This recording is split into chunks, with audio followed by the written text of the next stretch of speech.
Il-Ministru Konrad Mizzi ddeskriva artiklu f'The Malta Independent bħala ieħor f'sensiela ta' attakki orkestrati mill-Partit Nazzjonalista u Daphne Caruana Galizja, artikolista tal-istess gazzetta.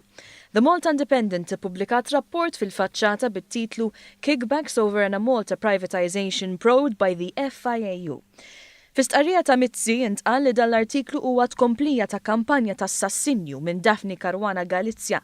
L-istqarrija fakret kif il-Ministru Mizzi rnexxielu jibdel ir-rota tal-EneMalta minn waħda li kienet mażra mon l-ekonomija Maltija għal kumpanija li qed tagħmel il-qlieħ.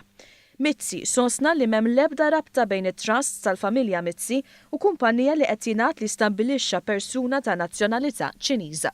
Fl-artiklu l-Independent qed tibqa' tipprova tuża rapport mhux konklussiv tal-FIAU biex titfa' l-allegazzjonijiet. Iżda l-FIAU stess innegat dan kollu fi-stqarrija aktar kmieni din il-ġimgħa. Dwar id-delikra li qed tipprova titfa' l-Gazzetta Independent on Sunday fuq il-vjaġġi tal-Ministru Mizzi lejn iċ-Ċina, Konrad Mizzi iwieġeb li dawn il-vjaġġi dejjem kienu relatati ma' inizjattivi fuq l-enerġija jew vjaġġi li jagħmel bħala rappreżentant tal-EneMalta.